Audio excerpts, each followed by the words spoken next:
স্নিগ্ধবিষ লেখিকা সানজিদা আক্তার মুন্নি পর্ব ৪৬। গুজরাটের পাটোয়ারি বাড়ির সদর দরজার সামনে এসে দাঁড়িয়েছে তৌসির। রুদ্র আর নোহমান দীর্ঘ সফরের ক্লান্তি তাদের চোখে মুখে, তাও বুকের ভেতর এক অদম্য উত্তেজনা। সীমান্ত থেকে ওয়াসিমের পাঠানো বিশ্বস্ত লোকটির চেহারায় এতদূর নির্বিঘ্নে পৌঁছাতে পেরেছে তারা। সদর দরজাটা ঠেলে ভেতরে পা রাখে তিনজন। বাড়ির ভেতরে বেশ শান্ত। সিতুজা আর ইব্রাহিম সাহেবও সেই সকালেই ফিরেছেন নিজেদের কক্ষে। এখন তারা বিশ্রামে মগ্ন। এই নিস্তব্ধতা খান খান করে হঠাৎই ওপর থেকে ভেসে আসে ওয়াসিমের রুক্ষ কর্কশ চিৎকার। কৃষ্ণার বাচ্চা, 1 কাপ চা আনতে এতক্ষণ লাগে তোর? এবার নিচে নামলে তোকে শুদ্ধই চায়ে ডুবিয়ে খাবো আমি। পদভারে সিঁড়ি কাঁপিয়ে গজগজ করতে করতে নিচে নামতে থাকে ওয়াসিম। ওদিকে রান্নাঘর থেকে ভয়ে তস্ত্র হরিণীর মতো কাঁপতে কাঁপতে চায়ের কাপ হাতে ড্রয়িং রুমের দিকে এগোয় তৃষ্ণা। হঠাৎ পেছনে পায়ের শব্দে থমকে দাঁড়ায় তৃষ্ণা। চমকে ঘাড় ঘুরিয়ে দরজার দিকে তাকাতেই তার চোখের মনে স্থির হয়ে যায়। বিস্ময়ে নিঃশ্বাস আটকে আসে তৃষ্ণার। এ কাকে দেখছে সে? চোখের সামনে দাঁড়িয়ে আছে দুদিকে দুটো ওয়াসিম। আজ সকালেই তৌসিরের সাথে মিলে নিজের চুলদাড়ি ছেটেছে ওয়াসিম। আর এখন এই অচেনা আগন্তুকও অবিকল ওয়াসিমের জীবন্ত প্রতিচ্ছবি। শুধু গায়ের রংটা ওয়াসিমের চেয়ে খানিকটা বেশি ফর্সা। ঘোর লাগা বিস্ময়ে থরথর করে কাঁপতে থাকে তৃষ্ণার হাতের চায়ের কাপ। পেয়ালার ঠোক্কর খেয়ে টুংটাং শব্দ ওঠে। তৃষ্ণাকে ওভাবে পাথরের মূর্তির মতো দাঁড়িয়ে থাকতে দেখে জ্বলে ওঠে ওয়াসিম। ধমকে ওঠে ও, তুই এখানে দাঁড়িয়ে হাঁ করে কি দেখছিস? যা ভেতরে যা। বাঘের গর্জনের সামনে মনে হয় ও এক নিরীহ খরগোশ। এক মুহূর্ত আর সেখানে দাঁড়ায় না তৃষ্ণা। চায়ের কাপ হাতে এক প্রকার দৌড়েই রান্নাঘরের আশ্রয়ে পালিয়ে যায় সে। স্ত্রীর প্রতি ওয়াসিমের এমন অমানবিক আচরণ দেখে ভেতরে ভেতরে ভীষণ রকম বিরক্ত হয় তৌসির। তার ভাবনায় আসে নাঝার কথা। সে যদি কখনো নাঝাকে এভাবে ধমক দিত, তবে নাঝা নির্ঘাত তার গলায় নলি কেটে ফেলতো। আর এই মেয়েটা কি ভয়াবহ রকম ভয়ই না পায় ওয়াসিমকে। তবে সেই বিরক্তিকে আপাতত সরিয়ে রেখে সে তাকায় তার ভাইয়ের দিকে। দীর্ঘ বিরহের পর দুই ভাইয়ের তৃষ্ণার্ত দৃষ্টি একে অপরের সাথে মিলিত হয়। তসরির বুকের ভেতরটা হাতুড়ির মতো পেটাতে থাকে। তার নিজের রক্ত, আপন ভাই, এতগুলো বছর পর আজ তার ঠিক সামনে দাঁড়িয়ে। ওয়াসিমও নিজের চোখে বিশ্বাস করতে পারছে না। ছুটে এসে দাঁড়ায় তৌসিরের ঠিক মুখোমুখি। তৌসির মুগ্ধ অপলক চোখে ভাইয়ের মুখের দিকে তাকিয়ে হাসে বোধ হয়। আয়নায় নিজেকেই দেখছে। ওদের দুজনের গলা চিরে বেরিয়ে আসে একটিমাত্র শব্দ, ভাই।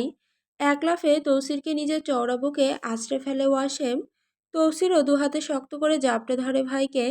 বুকের ভেতর জমে থাকা দীর্ঘ বছরের না বলা শূন্যতাগুলো এই আলিঙ্গনে পূর্ণতা পায় আজ।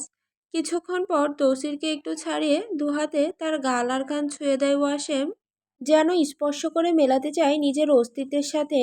তৌসিরও অতি আদরে ভাইয়ের মুখমণ্ডল স্পর্শ করে। দুজনের গলাতেই এক আনন্দের রেশ। হাসতে হাসতে প্রায় সমস্বরে বলে ওঠে তারা, অবশেষে আমরা পারলাম। আমাদের সাক্ষাৎ তো হতেই হতো। তৌসিরের কাঁধে হাত রেখে উচ্ছ্বাসে ওয়াসিম বলে ওঠে, আয় বস এখানে, আমি বাবাকে ডাকছি। ইয়াদও একটু পর এসে পড়বে। এরপর রুদ্র আর নুহমানের দিকে এগিয়ে গিয়ে উষ্ণ কোলাকুলিতে তাদের আবদ্ধ করে বলে, আয় তোরা বস। সবাইকে নিয়ে লিভিং রুমের সোফায় বসতে বসতেই তৃষ্ণার উদ্দেশ্যে হাঁক ছেড়ায় ওয়াসিম, তৃষ্ণা, তাড়াতাড়ি আমার ভাইদের জন্য কিছু নিয়ে আয়। বাড়ির কাজের লোক দুজন ছুটিতে, তাই পুরো বাড়ির সব কাজ একা তৃষ্ণাকে সামলাতে হচ্ছে। কিছুক্ষণ পরই ট্রেতে করে গ্লাসে শরবত আর বাটিতে পায়েস নিয়ে ড্রয়িং রুমে উপস্থিত হয় সে। ওয়াসিম নিচে দাঁড়িয়ে থেকে সেগুলো টি টেবিলের ওপর গুছিয়ে রাখে। কাজ শেষে তৃষ্ণা মাথা নিচু করে নীরবে প্রস্থান করতেই রুদ্র আর নোহমানের দিকে তাকিয়ে চরম তাচ্ছিল্যের সুরে ওয়াসিম বলে ওঠে, তোরা ওকে চিনবি না? এ হলো সেই মেয়ে যাকে আমার বাপ মা জোর করে আমার সাথে বিয়ে দিয়ে এনে আমার ঘাড়ে চাপিয়ে রেখেছে। কথাটা আড়াল থেকে তৃষ্ণার কানেও পৌঁছায়, তবে তার মনে কোনো আক্ষেপ বা দুঃখের ছায়া পড়ে না। শুধু ঠোঁটের কোণে এক চিলতে ম্লান হাসি ফুটে ওঠে। তার কাছে এসব আর নতুন কি? ওয়াসিম তো সুযোগ পেলেই এমন বিষাক্ত কথা শোনায়। তবে ওয়াসিমের এই তাচ্ছিল্য ভরা কথায় তৌসিরের শান্ত ভ্রু কুঁচকে যায়। ও বিরক্তি নিয়ে তীক্ষ্ণ কণ্ঠে বলে ওঠে, বউ হয় তোর, সম্মান দিতে শেখ, থাকতে মূল্য দে।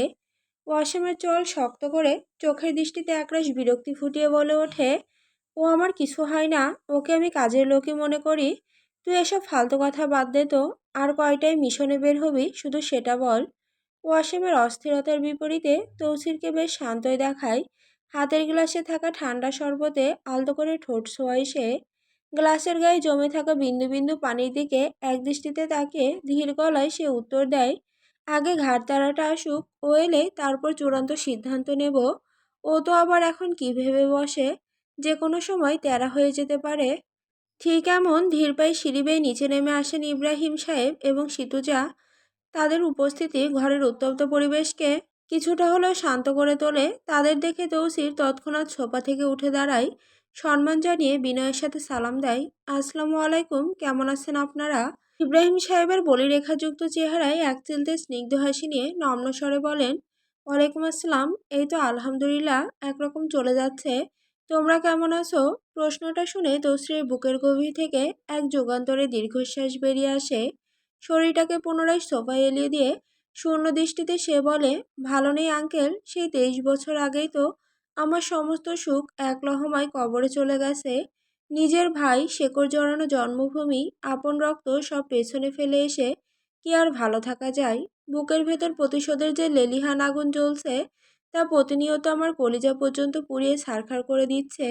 জীবনের অভিজ্ঞতায় তিনি জানেন এই আগুনের উত্তাপ কতটা ভয়ঙ্কর হতে পারে। ইব্রাহিম সাহেব গম্ভীরভাবে তিনি বলেন, সে তো বুঝতে পারছি বাবা, কিন্তু প্রতিশোধ নেওয়াটা এত সহজ কোনো বিষয় নয় তৌসির। তিলে তিলে অত্যন্ত সতর্কতার সাথে আমাদের সব প্ল্যান সাজাতে হবে। ওদের হাত অনেক ওপরে, তখনও যেমন ছিল এখনও ঠিক তেমনই আছে। যতই বড় হোক না কেন, আমাদের 3 ভাইয়ের 6 হাত যখন একসাথে হয়েছে, তখন সেই হাত কাটতে খুব বেশি সময় লাগবে না। হঠাৎ দরজার দিক থেকে ভেসে আসা ভারী আর আত্মবিশ্বাসী একটি কণ্ঠস্বরে ঘরের উপস্থিত সবাই চমকে ওঠেন। সবার দৃষ্টি একসাথে ফেরে দরজার ফ্রেমের দিকে। সেখানে স্থির দাঁড়িয়ে আছে ইয়াদ।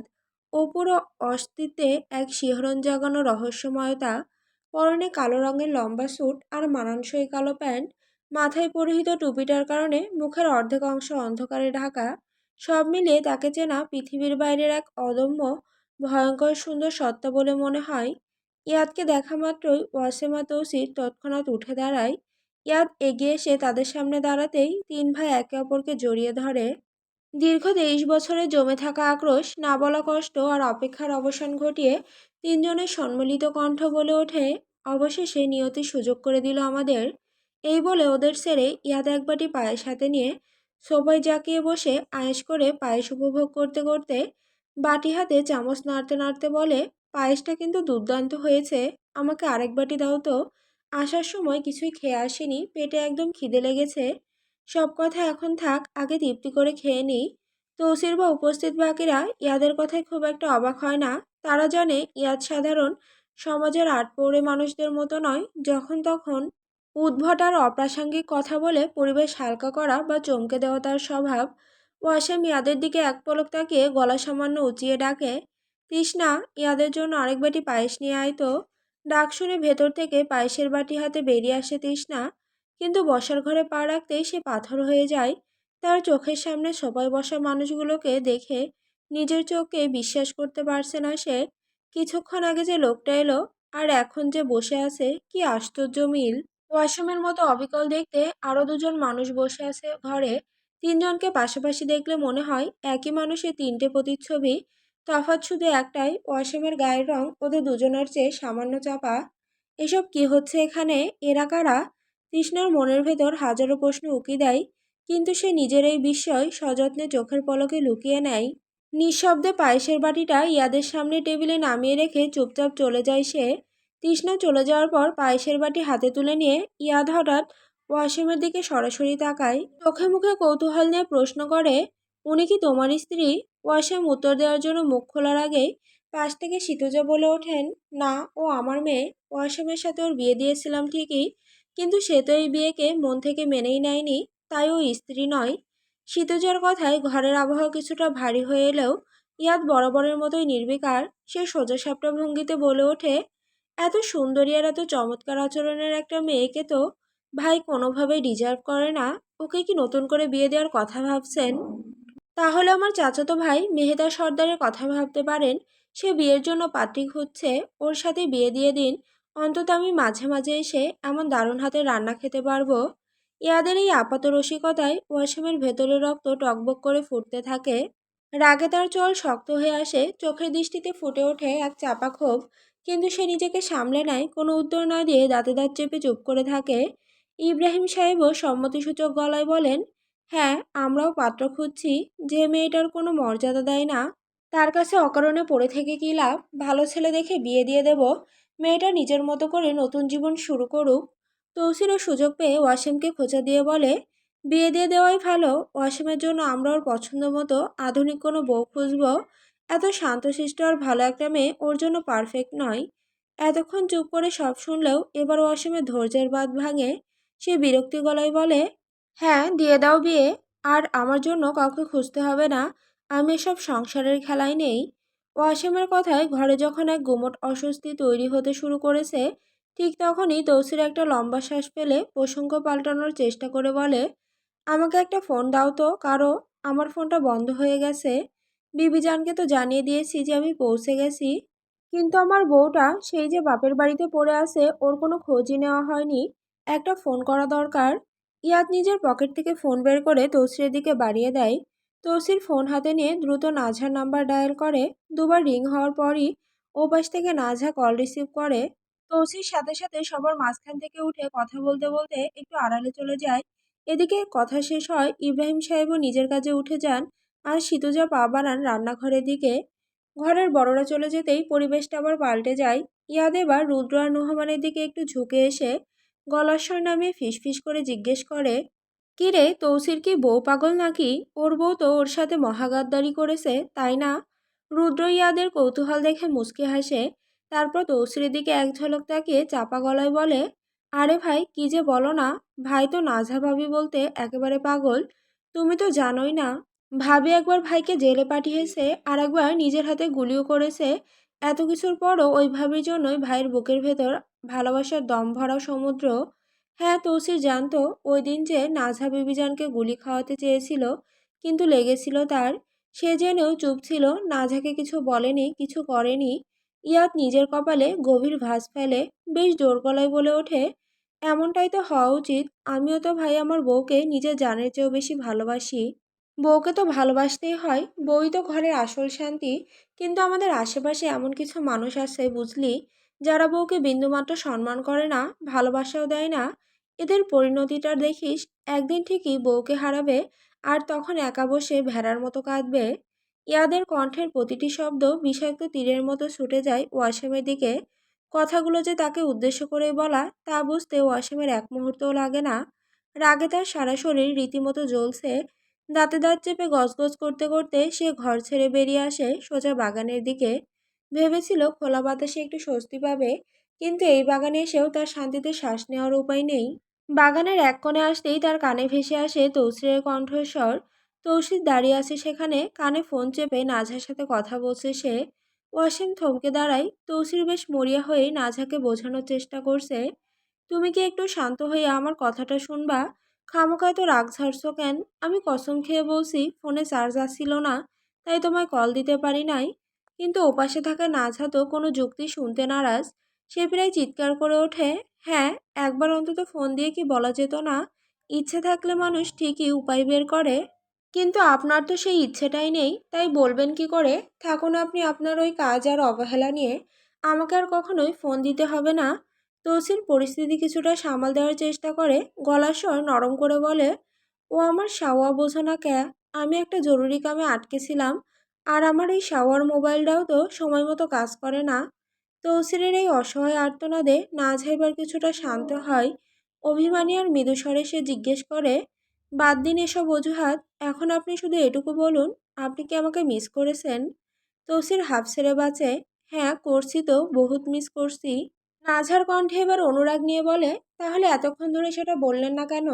তৌসির এবার কিছুটা চড়া গলায় কপট বিরক্তি নিয়ে বলে, সাওয়া করতাম নি, ফোনটা রিসিভ করেই তো যেমনি চোটপাটার চিৎকার শুরু করে দিছো, তাতে আমি মনের কথা মুখে বলবো কেমনে? তৌসিরের কথা শুনে নাঝা আবারও সে একই প্রশ্ন করে বসে, মিস করছেন তো? হ্যাঁ করছি তো। তৌসির এই ছোট্ট উত্তর শুনে নাঝা এবার আদেশ করে বসে, তাহলে এখন ফোনটা কেটে দিন। এ কথা শুনে তৌসির ভড়কে যায়, ফোন কাটবো কেন?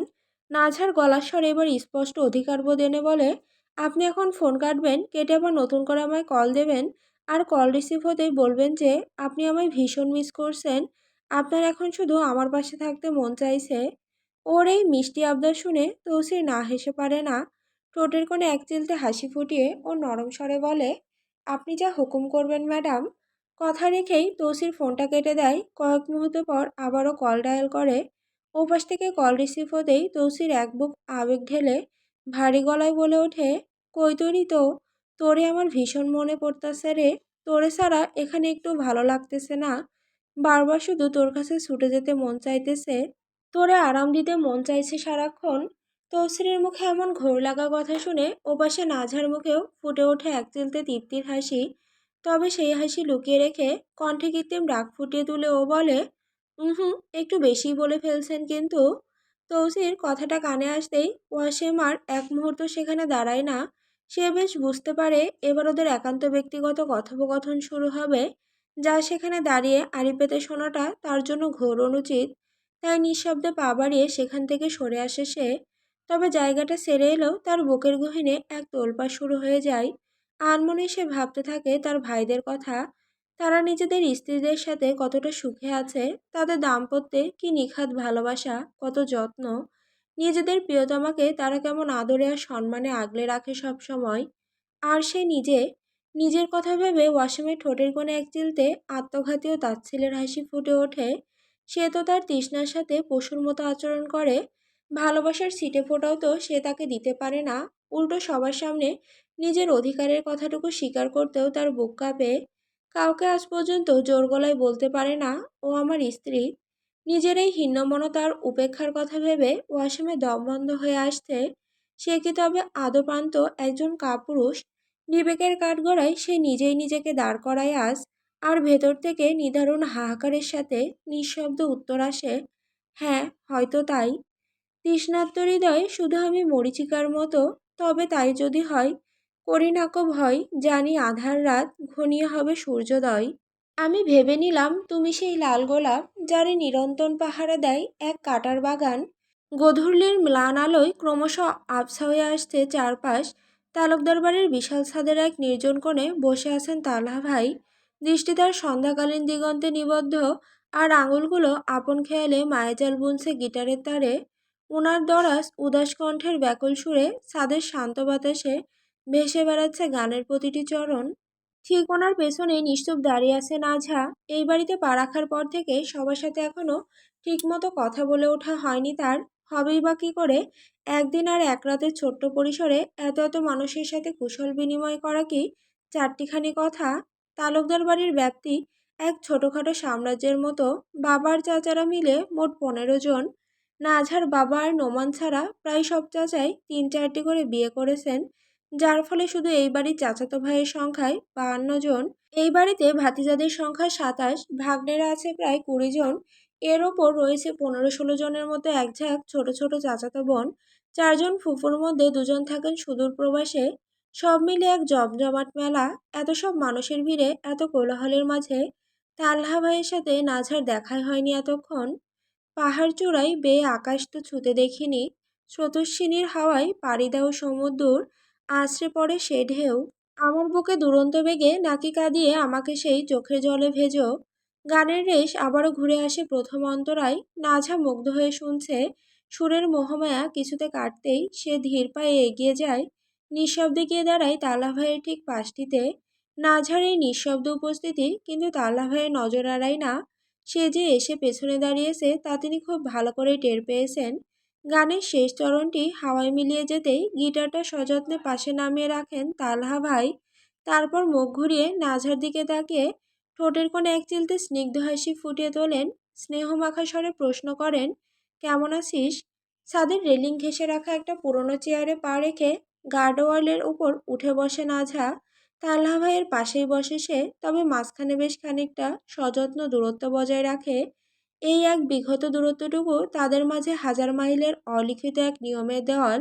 বসে এক পলক আর চোখে তাকায় সে তালহা ভাইয়ের দিকে, উনার চিরচেনা শ্যামবর্ণ মুখশ্রীতে।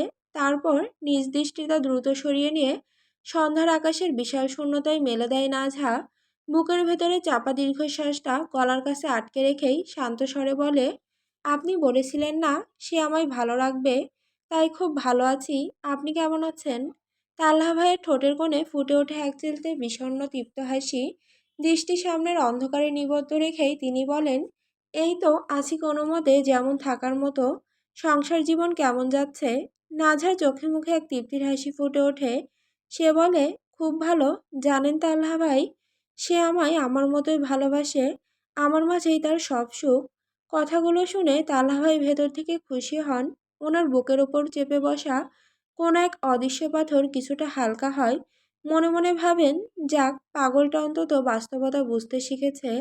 বাতাসে মিশে থাকা নীরবতা ভেঙে মৃদু স্বরে তিনি বলেন, বলেছিলাম না, আবেগে ভেসে থাকিস না, বাস্তবতা বুঝবি। দেখবি আমি তখন আর তোর মনের দুনিয়ায় থাকবো না। নাঝার ঠোঁটের কোণে ফুটে ওঠা হাসিটা নিমিষেই মলিন হয়ে যায়। ভেতরে জমিয়ে রাখা এক আকাশ অভিমান নিয়ে সে তাল্লা ভাইয়ের দিকে সরাসরি তাকায়। গলার স্বর কিছুটা গাঢ় করে বলে, কে বলল আপনাকে যে আপনি আমার মনের দুনিয়ায় নেই? আমার মন থেকে কেউ কি আপনাকে বের করে দিতে পারে? এই অধিকারটুকু তো আমি নিজেকেও দেইনি। তালহা ভাই এবার হালকা হাসেন। সে হাসিতে এক ধরনের পরিপক্কতা আর প্রশ্রয় মিশে আছে। বাস্তবতা যখন বুঝেছিস, এটাও বুঝবি, ধীরে ধীরে সময় নিয়ে কোনো সমস্যা নেই। তালহা ভাইয়ের এমন কথায় নাঝার বুকের ভেতরটা হু হু করে ওঠে। সে আর কোনো ভনিতা না করে সোজাসাপটা এক তীক্ষ্ণ প্রশ্ন করে বসে, আচ্ছা, আপনার আমাকে মনে পড়ে তালহা ভাই? খুব শান্ত অবিচল কণ্ঠে উত্তর আসে, পরে। কতবার? চোখের পাপড়ি নড়ে যতবার। উত্তরটা শুনে নাঝার বুকের ভেতরটা ভীষণ ভারী হয়ে আসে। একটা তীব্র কষ্ট গলা টিপে ধরতে চায় ওর। এই মানুষটা তাকে এত ভালোবাসে, অথচ নিয়তি তাদের কোথায় এনে দাঁড় করিয়েছে। নিজেকে সামলে নিয়ে সে ঠোঁট জোর করা হাসি টেনে একটা দীর্ঘশ্বাস ছেড়ে বলে, জীবন কতই অদ্ভুত, তাই না? জানেন, কিছু কিছু পরিস্থিতিতে পড়লে মন চায় চিৎকার করে বলি, জন্ম নেওয়াটাই হয়তো মস্ত বড় ভুল। নাঝার কথা শুনে তাল্লাহ ভাই এক ফিকে উদাস গলায় বলেন, না জন্মালে কি করে বুঝতিস জন্মে এত বিষ? এই অমোঘ সত্যের সামনে নাঝার কোনো উত্তর খুঁজে পায় না। ওই চারপাশটা স্তব্ধ হয়ে যায়।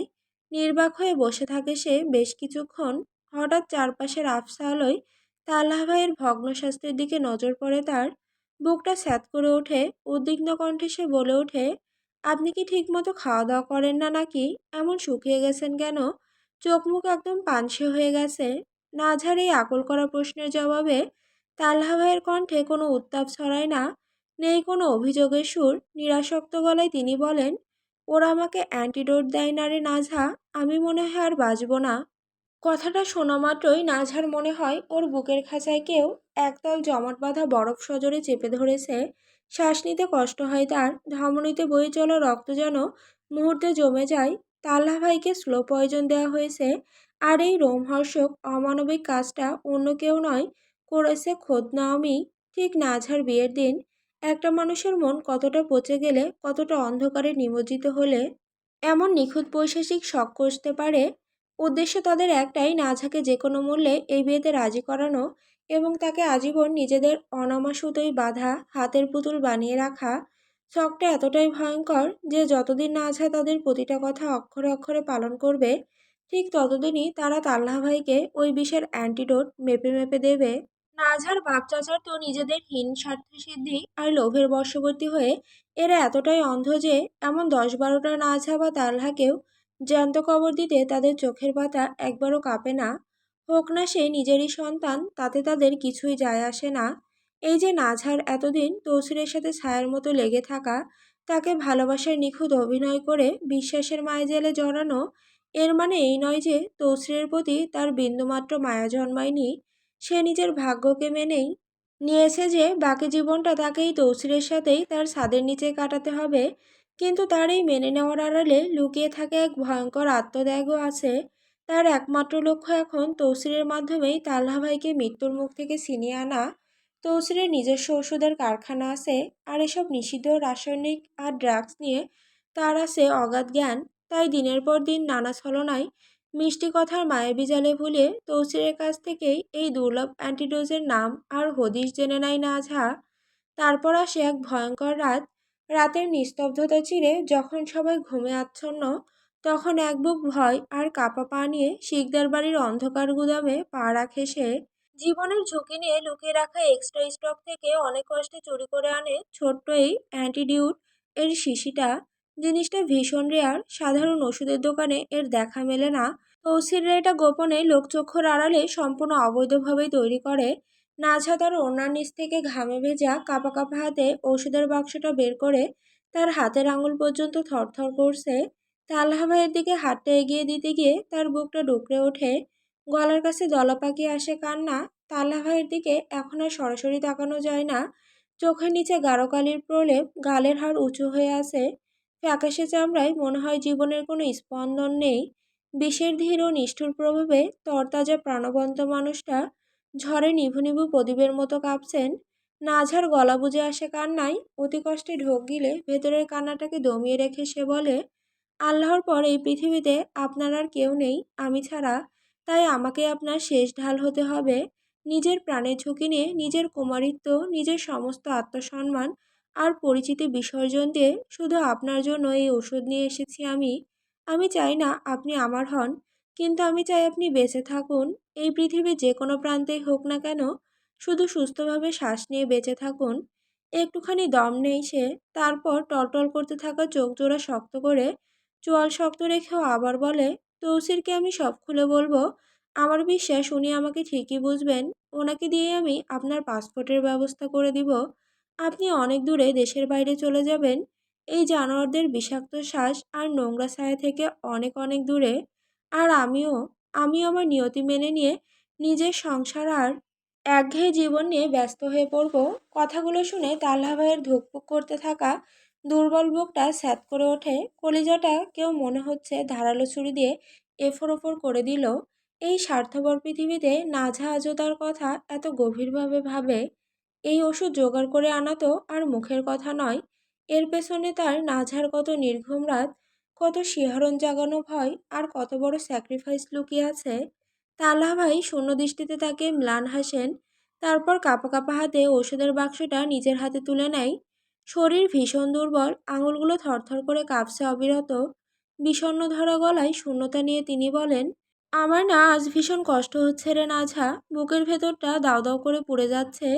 আমাদের এমন নিষ্ঠুর পরিণতি না হলেও তো পারত। আমার সবচেয়ে আপন যে তুই, সেই তুইটাও আজ আমার চোখের সামনে চিরকালের জন্য পর হয়ে গেলি। নাঝা চোখের কোণে ততক্ষণে বাঁধ ভাঙা পানি জমে ওঠে, টপ টপ করে গাল বেয়ে পড়তে থাকে। কি নিদারুণ এক অসহায়ত্ব তাকে চারপাশ থেকে আষ্টে পিষ্টে গ্রাস করেছে। তার নিজের পরিবার, যাদের সে সবচেয়ে বেশি বিশ্বাস করত, তারাই তাকে যখন যেভাবে খুশি দাবার খুঁটির মতো ব্যবহার করে।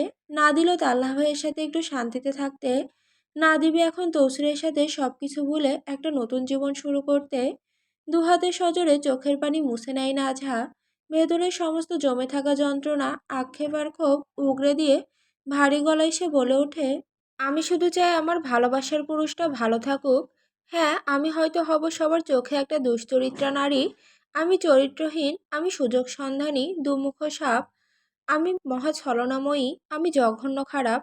কিন্তু আজ এই খারাপের চূড়ান্ত সীমায় দাঁড়িয়ে কলঙ্কের সবটুকু কালিমা নিজের গায়ে মেখেও আমি চিৎকার করে বলছি, আমার ভালোবাসার মানুষটার বেঁচে থাকার জন্য আমি সব করতে পারি, সব। কথাগুলো বলতে বলতেই নাঝার দুই চোখ ছাপিয়ে পানির ধারা নেমে আসে। সযত্নে ওড়নার পাড়ে অবাধ্য অশ্রু মুছতে মুছতে একরাশ আকুতি নিয়ে সে বলে ওঠে, আপনি ভালো থাকুন, জগতের সকলের বিরুদ্ধে গিয়ে সব নিয়ম ভেঙে হলেও আমি চাইব আপনি ভালো থাকুন। আমাকে তো আর নিজের করে আপন করে নিলেন না, অন্তত আমার এই শেষ ইচ্ছাটাকেই আপন করে নেবেন। হয়তো ভাবছেন আমি আপনার সামনে স্রেফ নাটক করছি, তৌসিরের সাথে সুখে সংসার করে আপনাকে একেবারে ভুলে গিয়ে বেশ ভালোই আছি। কিন্তু সত্যিটা হলো আমি একটু ভালো নেই। শুধু আপনাকে বাঁচিয়ে রাখার জন্য প্রতিদিন আমি মানিয়ে নেওয়ার এক নিপুণ ছলনা করে চলেছি, আর এই শ্বাসরুদ্ধকর ছলনা আমাকে সারা জীবনই করে যেতে হবে। তালহা ভাই ওনার দুর্বল কম্পিত হাতখানি স্নেহে আর বুক ভাঙা কষ্টেই নাঝার মাথায় রাখেন। ভেতরে জমে থাকা এক বুক হাহাকার নিয়ে ভাঙা অস্পষ্ট গলায় বলেন, আমার জন্য আর এত কিছু করিস না রে, তুই সুখে থাক। তৌসির ভাই খুব ভালো মানুষ, তুই ওর সাথেই ভালো থাকবি। নাঝা কান্নায় ভেজা ঠোঁটে এক চিলতে ম্লান করুণ হাসি ফুটিয়ে নিয়ে বলে, আমি জানি আমার স্বামী আমার দিকে থেকে ভীষণ ভালো মানুষ। আমার মতো করে তিনি আমায় ভালোবাসেন, আর আমিও আপ্রাণ চেষ্টা করে যাচ্ছি তাকে মন থেকে মেনে নেওয়ার। কিন্তু এই যে আমার পুরোটা চিত্ত জুড়ে শুধুই আপনার অধিকার, আমি এই অবাধ্য অন্তরকে কি করে বোঝাবো তালহা ভাই? আচ্ছা, আমি এত খারাপ কিভাবে হলাম? ওষুধের জন্য আমি এত নিচে কি করে নামলাম?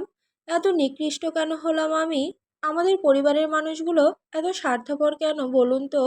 ওরা কি পারতো না আপনাকে আর আমাকে একটা সুন্দর স্বাভাবিক জীবন দিতে? তা না করে শুধু আমাকে দিয়ে তৌসিরের ক্ষতি করাবে বলে ওরা দিনের পর দিন আপনাকে স্লো পয়জন দিয়ে গেল। আমি কি করব তখন? আমি তৌসিরকে বাঁচাবো নাকি আপনাকে? তাই বাধ্য হয়ে আমি দুজনকেই বেছে নিয়েছি। আমি ওদের কোনো কথাই শুনিনি, তৌসিরের সাথে স্বাভাবিক সংসার শুরু করেছি, আর ছলে বলে এই ওষুধটা জোগাড় করেছি। একটু থেমে নিজেকে সামলে নিয়ে নাজা আবার বলতে থাকে, টানা 28 দিন শুধু রাতে খাবেন এটা, তাহলে আপনার শরীরের ভেতরের সব বিষের রেশ কেটে যাবে। আর হ্যাঁ, এটা খুব সাবধানে লুকিয়ে রাখবেন। নিজের নিচের ঠোঁটে সবসময় একটু হালকা বেগুনি রঙের লিপস্টিক মাখিয়ে রাখবেন, ঠিক যেমনটা বিষের প্রভাবে হয়ে থাকে, যাতে আব্বা আর ফুফু ভাবে বিষ এখন আপনার শরীরেই আছে আর তার কাজ করছে। এটুকু বলেই নাজা একটা বেগুনি রঙের লিপস্টিক তাল্লাহ ভাইয়ের দিকে এগিয়ে দিয়ে বলে, নিন। তাল্লাহ ভাই বাকরুদ্ধ হয়ে গেছেন। নির্বাক বিস্ময় আর অসহায়তা নিয়ে জিনিসটা হাতে নেন তিনি। নাজা নিজের মাথায় রাখা তাল্লাহ ভাইয়ের হাতটা দুই হাতে শক্ত করে চেপে ধরে, ওনার বিষণ্ণ চোখের দিকে স্থির অনড় দৃষ্টিতে তাকিয়ে বলে, আপনি আমার কসম খান যে আপনি ওষুধটা ঠিকমতো নিয়ম করে খাবেন? আমি ঠিক যেমনটা বলেছি আপনি তেমনটাই করবেন? বলুন, আমি আমার নাজহার কসম খেয়ে বলছি, ও যা বলল আমি ঠিক তাই করব। তালহা ভাইয়ের গলা কান্নায় বুজে আসে, বুকে চেপে বসে এক পাহাড় সমান যন্ত্রণা আর অসহায়ত্ব নিয়ে তিনি ধরা গলায় উচ্চারণ করেন, আমি আমার নাজহার কসম খেলাম, ও যা বলল আমি ঠিক তাই করব। নাজহা ধীরে সুস্থে নিজের হাত সরিয়ে নেয়। তালহা ভাইও শূন্যতায় হাত নামিয়ে নেন। একটা ভারী ক্লান্ত দীর্ঘশ্বাস ছেড়ে তিনি বলেন, এখন তো আমাকে বাঁচানোর পথ পেলি, এবার অন্তত আমাকে ভুলে গিয়ে নিজের সংসারটাই মন দে। নাঝা মুখে এক তিক্ত বেদনাহত হাসি রেখা নিয়ে শূন্য দৃষ্টিতে তাকিয়ে বলে, যেদিন এই হৃৎপিণ্ডের স্পন্দন একেবারে থেমে যাবে সেদিন থেকে না হয় ভুলে যাব। তাল্হা ভাই শান্ত স্বরে বলেন, আমাকে ভুলে যা, তৌসির ভাইয়ের সাথে সুখে আছিস, আরও সুখী হবি। উত্তরে নাঝা বলে, হ্যাঁ সুখে আছি, বড্ড বেশি সুখে আছি। আপনাকে ভুলতেও পারবো না, আবার নিজের করেও পাবো না। ভাবতে পারছেন কত ভয়ঙ্কর সুখ আমার? বোকা বোকা কথা বাদ দে, নিজেকে বোঝা। নাঝা ফিকে আসে, নিজেকে বোঝাই, কিন্তু কি বোঝাই নিজেও জানি না। এই বলেই একটু থেমে প্রশ্ন করে, তালহা ভাই জীবন এমন কেন? আমি কেন মন মতো কিছুই পেলাম না? তালহা ভাই একটা দীর্ঘশ্বাস ছেড়ে বলেন, আকাঙ্ক্ষা মাত্রই কি সব প্রাপ্তি সম্ভব? নিয়তি তো তার আপন ছন্দে রচিত কোনো কাব্য নয়, যা চাইলে নিজের মতো করে লেখা যায়। নাঝা মেলান হাসে, এই যে আপনার এই কথাগুলো, এগুলো আমার ভালোবাসার কারণ। শুনছেন তালহা ভাই, আমি আজও আপনাকে ভালোবাসি, আর সারা জীবন বাসবো। আমি পাপ করছি, কিন্তু নিজেকে বোঝাতে আমি ব্যর্থ। তৌসিরের প্রতি মন গলে ঠিকই, কিন্তু আপনাকে ভোলার সাধ্য আমার নেই। আব্বার ফুফু যদি আপনাকে বিষ না খাওয়াতো, তবে মরে গেলেও আমি তৌসিরের নামে কবুল পড়তাম না। বাদ দে এসব, এখন তুই তৌসির ভাইয়ের সাথে সংসারটা মন দিয়ে কর। আমাকে নেওয়ার টেনশন নেই, ইনশাল্লাহ আমি সুস্থ হয়ে যাব। নাজহা সম্মতি জানিয়ে বলে, করবই তো, আমার নিয়তি তো ওনার সাথেই বাঁধা। এখান থেকে গিয়ে সব সত্যি আমি তৌসিরকে বলে দিব, এরপর উনি মারলেও ভালো, কাটলেও ভালো। হ্যাঁ বলে দিস, তৌসির ভাই নিশ্চয়ই বুঝবেন, উনি বুঝদার মানুষ। তার মতো মানুষ হয় না তালহা ভাই। একটু থেমে নাজহা পুনরায় বলে, তবে তার থেকেও আপনি প্রিয় ছিলেন, প্রিয় থাকবেন। আপনি আমার প্রথম ভালোবাসা। আপনার তুলনা হয় না, আপনার মতো পুরুষ আর হয় না তালহা ভাই। তালহা ভাই শুষ্ক হাসেন, এই মেয়েটা আসলে কি চায় তা হয়তো সে নিজেও ভালো করে বলতে পারবে না। ঠিক তখনই তৌসিরের ভিডিও কল আসে। নাজহা দ্রুত চোখের পানি মুছে কলটা রিসিভ করে সালাম দেয়। ওপাশ থেকে তৌসির জিজ্ঞেস করে, কি করো? নাজহা ফোন ঘুরিয়ে তালহা ভাইকে এবং ছাদের চারপাশ দেখে সাবলীলভাবে বলে, ছাদে এসেছিলাম, এসে দেখি তালহা ভাই গান গাচ্ছেন, তাই ওনার পাশে বসে গল্প করছিলাম। আপনি কি করছেন? নাজহার অকপট সত্য কথায় তৌসিরের ঠোঁটে তৃপ্তির হাসি ফুটে ওঠে। এই মুহূর্তে হঠাৎ ভিডিও কল দেওয়ার পেছনে একটি বিশেষ কারণ আছে। কিছুক্ষণ আগে তার হোয়াটসঅ্যাপে একটা অচেনা নম্বর থেকে একটি ছবি এসেছে। ছবিতে দেখা যাচ্ছে নাজহা তার প্রেমিক তালহার পাশে বসে আছে। কেউ একজন পেছন থেকে ছবিটি তুলে পাঠিয়েছে এবং নিচে লিখেছে, তোমার বউ তার প্রেমিকের সাথে। অথচ নাজহা নিজে থেকেই তৌসিরকে সবটা সত্যি বলে দিচ্ছে। তৌসির স্বস্তি দীর্ঘশ্বাস ফেলে বলে, আচ্ছা কৈতরি, পরে কথা কই, কামে আসি। নাজহা কল কেটে দেয়। তালহা ভাই কিছুটা উদ্বিগ্ন হয়ে জিজ্ঞেস করেন, তৌসির ভাই কিছু মনে করবে না? তুই যে কল ধরলি, সত্যিটা বললি? নাজহা একবার পেছনে তাকাই, তারপর বলে, সত্যিটা না বললে এখন উনি অনেক কিছুই মনে করতেন। আপনি যখন আমার মাথা থেকে হাত সরান তখনই নওমি ফুফু এসেছিলেন। আমি টের পেয়েছি যে তিনি পেছন থেকে ছবি তুলে নিয়েছেন। আমি জানি ওনারা এখন চাইছেন তৌসিরের কাছ থেকে আমাকে ছিনিয়ে এনে লুসিয়ানের সাথে বিয়ে দিতে। এসব ভুল বোঝাবুঝি সৃষ্টির জন্যই ওনারা এগুলো করছেন। তাই আমি নিজ থেকে সত্যিটা বললাম। একটু থেমে নাজহা আবার বলতে থাকে, আর তৌসিরকে যদি আমি বলিও যে আমি আমার ভালোবাসার পুরুষের সাথে ছিলাম, উনি কিছু বলবেন না। কারণ উনি জানেন যে আমি একজনকে ভালোবাসি। আমি আগেই ওনাকে বলেছি। তবে সেই মানুষটি যে কে তা উনি জানেন না। আমি আগামীকালই শিকদার বাড়িতে চলে যাব। এখানে আসার একমাত্র কারণ ছিল আপনার অ্যান্টিডোটটা দিয়ে যাওয়া। ভালো থাকবেন, আমার না পাওয়া চাঁদ। কথাগুলো শেষ করে নাজহা ধীর পায়ে ছাদ থেকে নিচে নেমে আসে। যাওয়ার সময় ফিরে তাকায় ফের পেছনে আর প্রশ্ন করে, আচ্ছা, আমার সাথে কথা বলার সময় আপনার হাত এত কাঁপে কেন? সব সময় এমন হতো, আজও হলো? তালহা ভাই মৃদু হাসেন, অন্তরে থাকা সব কিছু বোঝাতে পারি না বলেই উপরওয়ালা হয়তো চিহ্নস্বরূপ আমায় দীর্ঘশ্বাস আর কাঁপতে থাকা হাত দিয়েছেন। নাজহার আর একটি শব্দ উচ্চারণ করে না। একরাশ নিস্তব্ধতা সঙ্গী করে ধীর পায়ে সামনের দিকে এগিয়ে যায়। চোখের কোণ বেয়ে শ্রাবণের ধারার মতো অঝরে ঝরে পড়ছে নোনা পানি। পড়ুক, এভাবেই বাঁধ ভাঙা পানির মতো বইতে থাকুক ওর সব না বলা কষ্ট। ওদিকে তালহা ভাই হাতের মুঠোয় ধরা ওষুধের বাক্স আর লিপস্টিকটার দিকে পলক্ষীন দৃষ্টিতে তাকিয়ে থাকেন। এক তীব্র অপরাধবোধে বুকের ভেতরটা দুমড়ে মুচড়ে হাঁকহার করে ওঠে ওনার। নিজের অজান্তে বিড়বিড় করে ওঠেন, মনোচক্ষুর সামনে দাঁড়িয়ে থাকা নাজহার উদ্দেশ্যে, শুধু এই মৃতপ্রায় মানুষটাকে বাঁচাতে আজ তুই এতটা নিচে নেমে গেলি। আমার তো আর বাঁচার কোনো স্বাদ নেই রে, একটু ইচ্ছে নেই। কিন্তু তোর এই অবর্ণনীয় কষ্ট আমি কোনোভাবে বৃথা যেতে দেব না। আমি বাঁচব, তোর এই আত্মত্যাগের মর্যাদাটুকু রাখতে হলেও আমি বাঁচব। এটা বলেই এক দীর্ঘশ্বাস ছেড়ে জিনিস দুটো অতি সাবধানে নিজের বুক পকেটে আগলে রাখেন তিনি। নাজহা ছাদের দরজা পেরিয়ে ঠিক যেই মুহূর্তে নিচে পা বাড়াতে যাবে, তখনই চারপাশের মৌনতা চুরমার করে দিয়ে ঠাস করে একটা বিকট বোমের মতো শব্দ আছড়ে পড়ে। শব্দটা কোনো অদৃশ্য চাবুকের মতো সজোরে আঘাত আনে ওর কলিজায়। স্যাঁত করে ওঠে বুকের ভেতরটা। তড়িঘড়ি করে পেছন ফিরে তাকায় নাজহা। দেখে ছাদের রেলিংয়ের এপাশে তালহা ভাইয়ের স্বাদের গিটারটা পড়ে আছে। অথচ সেখানে তালহা ভাই নেই। এক মুহূর্তেই নাজহার অন্তরাত্মাখানি শূন্যতায় কেঁপে ওঠে। এক অজানা আতঙ্কে রক্ত হিম হয়ে আসে ওর। কিংকর্তব্য বিমুখ হয়ে পড়ে সে।